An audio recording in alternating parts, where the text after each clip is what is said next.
샬롬, 새벽 예배 자리에 나오신 여러분들을 주의 이름으로 환영합니다.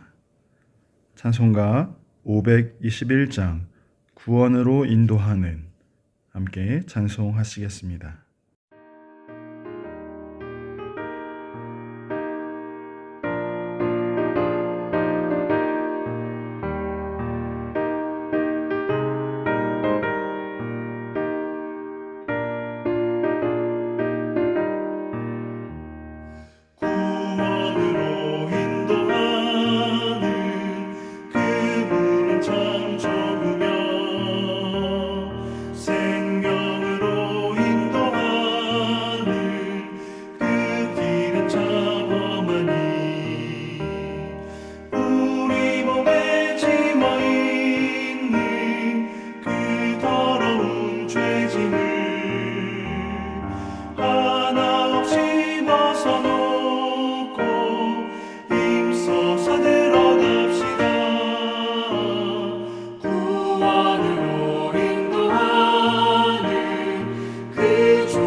오늘 함께 나눌 말씀은 요한계시록 22장 1절부터 9절 말씀입니다.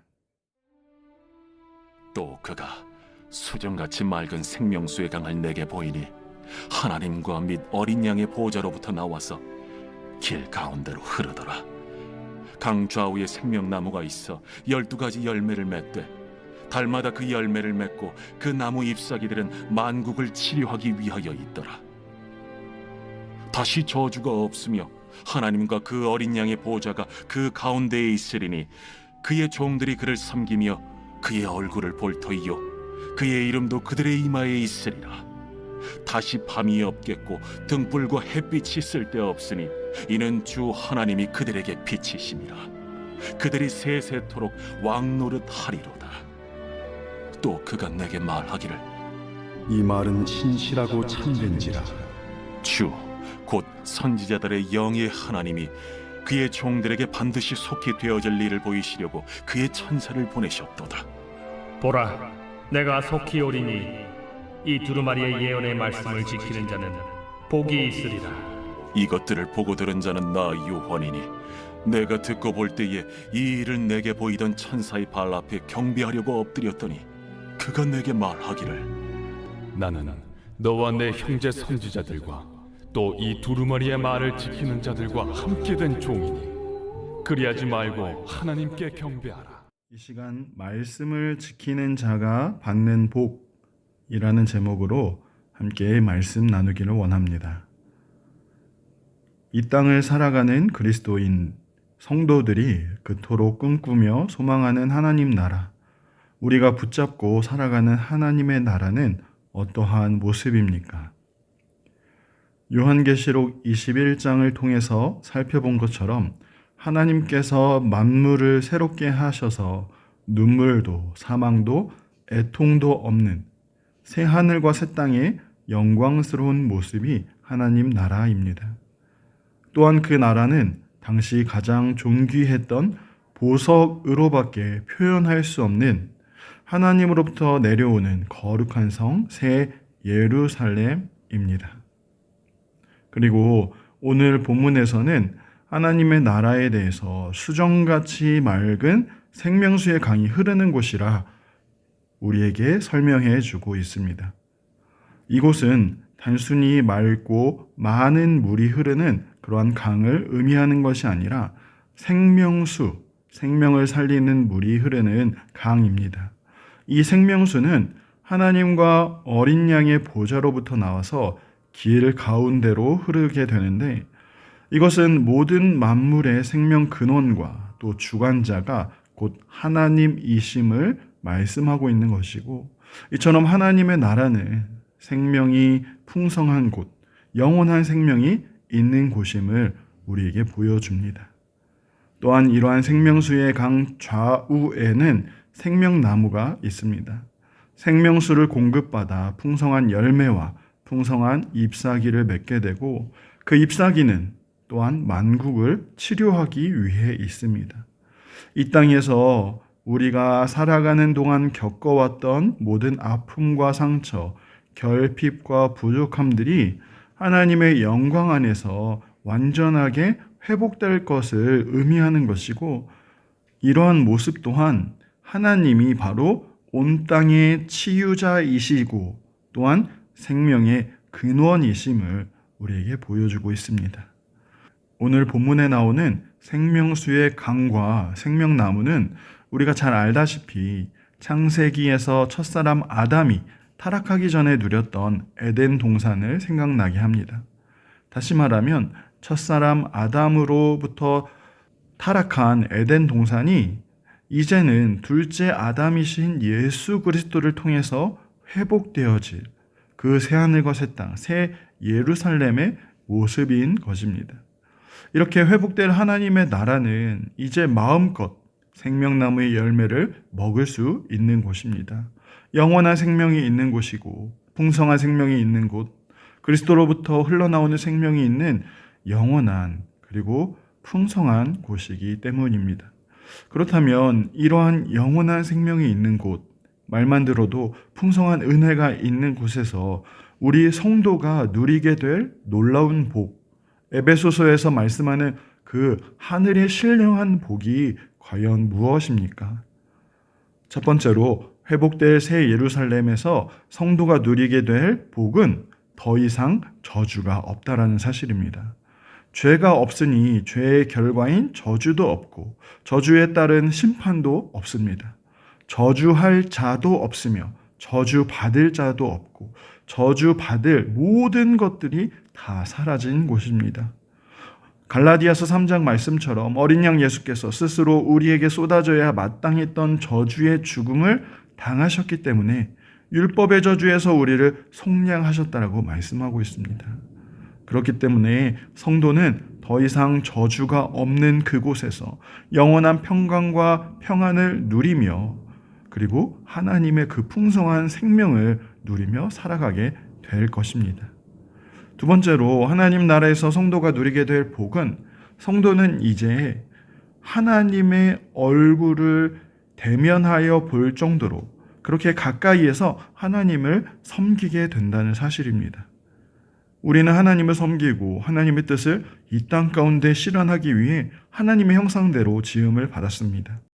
원래 지음받은 목적이 완벽하게 이루어진다라는 곳이고 무엇보다도 새하늘과 새 땅, 낙원에서는 하나님의 얼굴을 직접 대면하여서 그 하나님을 섬기게 되는 것입니다.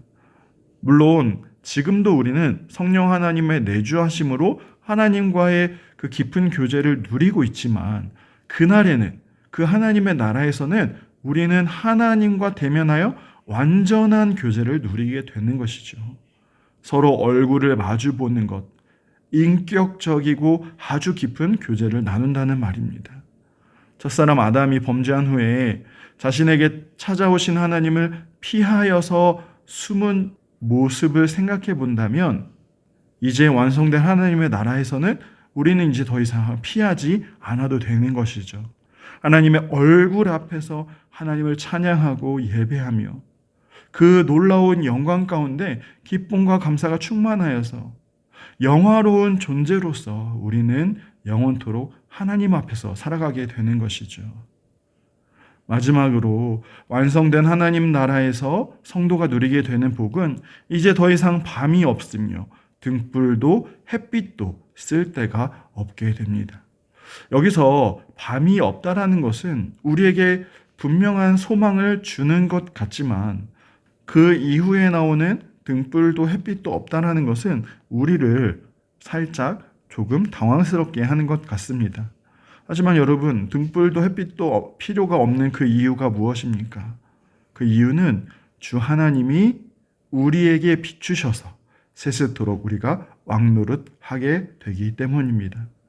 우리는 이제 하나님 나라에서 왕이신 그리스도와 함께 연합한 자가 되기 때문에 우리는 더 이상 햇빛도 등불도 필요가 없습니다. 하나님이 비추어 주시는 빛이 우리 가운데 머물기 때문이죠.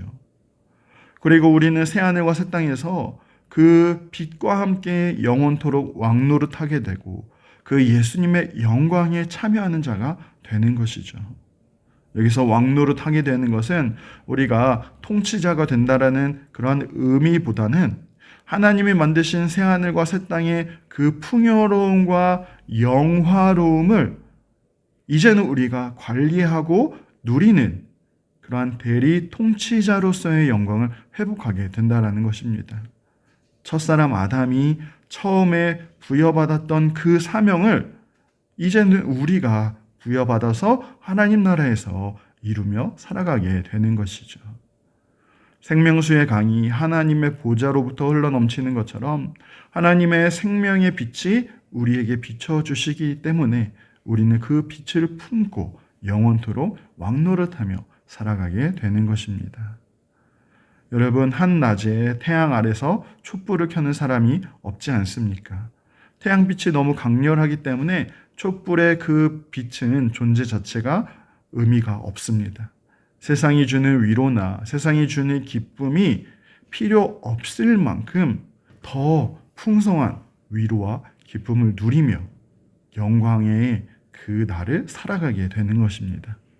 사랑하는 성도 여러분, 완성될 하나님의 나라는 놀라운 하늘의 신령한 복이 우리에게 주어질 것입니다. 그리고 이 하나님의 나라는 곧 속히 완성될 것이라고 하나님이 우리에게 다시 한번 약속하고 있습니다. 하지만 우리가 기억해야 될 것은 이러한 복을 누가 받을 수 있는 것입니까? 오늘 7절의 말씀처럼 이 두루마리의 예언의 말씀을 지키는 자가 이러한 복을 누리게 된다는 사실이죠.